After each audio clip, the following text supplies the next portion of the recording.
Welcome back to Chapter 3 of The Girl Who Speaks Bear, written by Sophie Anderson, illustrated by Katrin Hester, and read with permission from Usborne Publishers. Thanks, guys. Chapter 3, The Festival. The next morning, Anatoly is gone.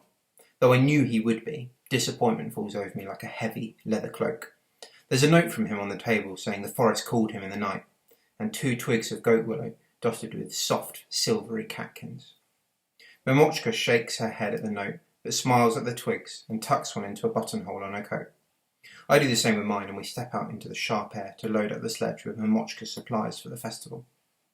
Mousetrap scampers around and over me, leaping from my shoulders to my hands to the sledge and back again, sniffing all the bottles and jars and scowling at the ones filled with herbs and seeds that whisper and rattle as they move. It's fun watching him, but I can't stop thinking about Anatoly's story from last night. I keep going over the details as if looking for clues, and I keep touching my arrowhead necklace to feel its sharp edges in trembling cold. This morning it feels like there's more than a snowstorm inside it. You understand it was just a story, don't you? Mamochka says, reaching up to straighten the buttons on my coat. She always knows what I'm thinking, and she always fusses with my clothes or my hair when she's concerned about me. Of course, I nod, but I can't help wondering, what if there's truth in the story, like Anatoly said? What if Nastasia were real, and my birth mother? The thought makes my heart skip and jump like Mousetrap on the sledge. Come on, Mamochka finishes squashing cotton grass into the crates and covers them with furs.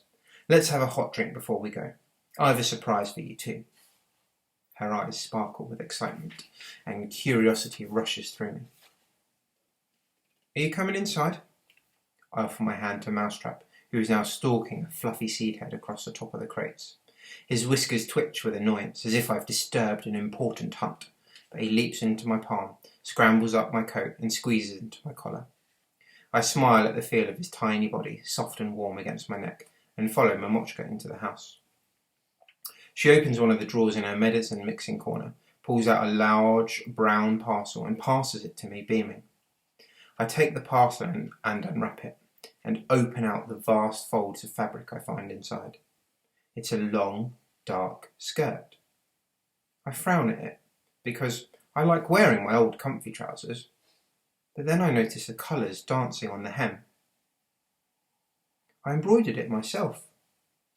Mamochka moves a pan of spittoon onto the stove to warm up as I look at the delicately stitched pictures more closely. There's a forest filled with creatures and a blue mountain rising in the distance. A fiery dragon flies across a night sky, and regal bears dance in crumbling castle overgrown with vines. A house with chicken legs sprints along a riverbank, and a patch of wolves hunt beneath a full silver moon. These are scenes from Anatoly's stories, I whisper, unable to believe Mamochka sewed this for me. I know how much his stories mean to you, that's why I made this. But I made it for you to wear today in the village, the place where you belong, with those who love you. She looks me in the eye. More than anything, I want to believe she's right, so I push away thoughts of my own story hidden somewhere in the forest, but I feel my heart stretching. Mamochka keeps staring at me, a huge smile on her face and a twinkle in her eye. What is it? I ask, my brow furrowed. You've been chosen to carry Winter! Mamochka throws her arms around me. I'm distracted by how they barely reach halfway, so it takes a while for her words to sink in. Every year at the festival, a big straw doll called Winter is burned to symbolise the end of winter and the coming of spring. Carrying Winter to the bonfire is a real honour, usually given to one of the grown-ups who has contributed most to village life over the season. I'm so proud of you. Mamochka pulls away from me and puts her hand on it over her heart. For a moment I wish Anatoly was here. I wonder if he'd have stayed and come to the festival if he'd have known I'd be Carrie Winter, wearing a skirt with his stories on. Then I realise what a silly thought that is. Anatoly never comes to festivals. Go and try your skirt on. Mamochka nudges me out the kitchen. Then we'll have this drink and get going. I go to my room and change into the skirt and my favourite pair of reindeer skin boots. Anatoly made them from the softest, stretchiest leather, so they never pinch or rub. He always gives me a few pairs when he visits, some that fit and bigger ones to grow into. I make sure my arrowhead necklace is tucked safely inside my jumper, and before going back downstairs, I slide the wolf claw Anatoly gave me out from beneath my pillow and put it in my pocket. Because even though winter is only made of straw, I have the feeling I may need some extra strength today. Sasha arrives, bouncing with excitement for the festival, and we set off, hauling the loaded sledge behind us. Before we reach the bottom of the garden, Mousetrap stirs from his sleep around my neck, launches himself into the snow and scampers off towards the pines. He rarely comes to the village with me, and, like Anatoly, he never comes to festivals. I lift my collar, trying to warm the cold space he's left around my neck. The noise of the traders setting up stalls rattles between the trees, and by the time we arrive at the square, musicians are tuning their instruments and smoke is rising from the steel drum barbecues.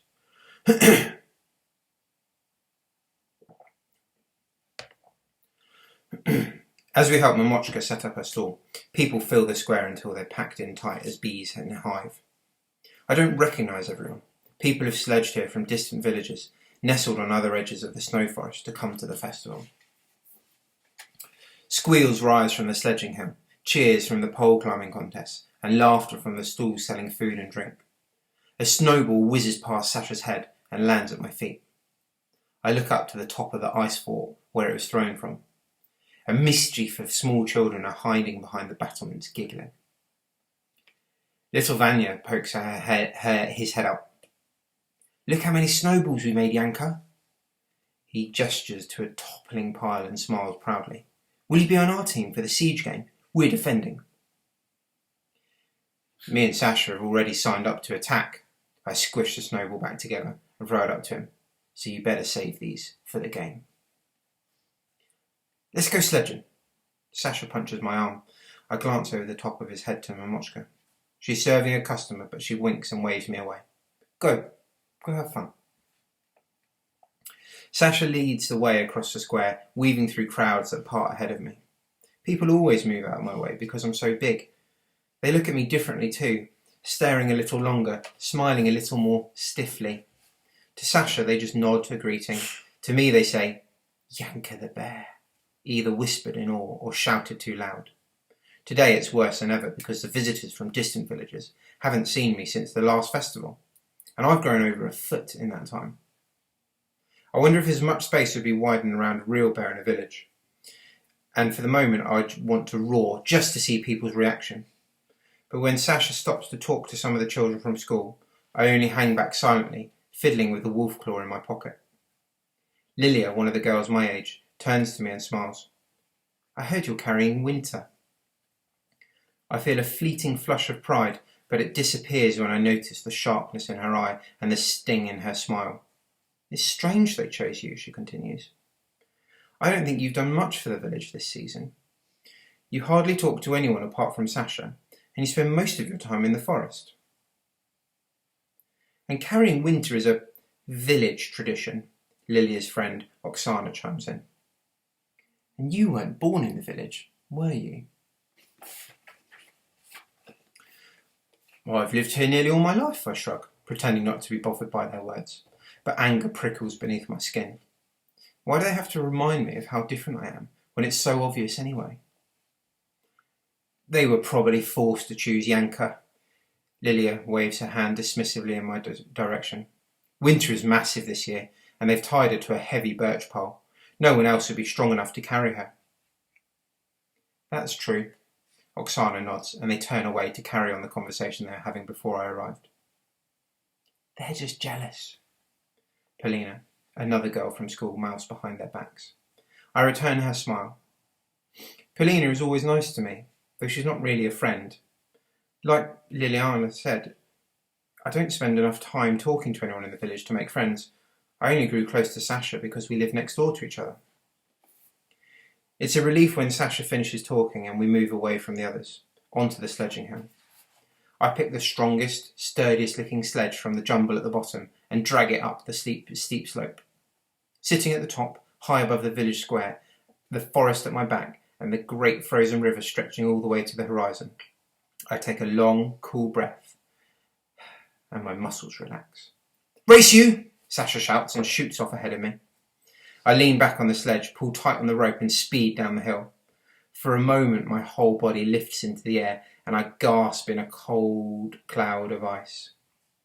Then I bump back onto the track, jolting my heart into my throat. I overtake Sasha and skid to a halt in a flurry of snow. I rise to my feet, legs shaking, skin tingling hot and cold, and a huge smile making my cheeks ache. Sasha swoops into powdery snow next to me and rolls off his sledge laughing. No one else races like you, Yanka. You're fearless. He scrambles to his feet again and grins. Again? I nod, even though I've grown taller than Sasha this winter. As we tramp back up the slope, I feel like we still fit together somehow. We race down the hill over and over until my lungs are raw and my legs burning from dragging the sledge back up.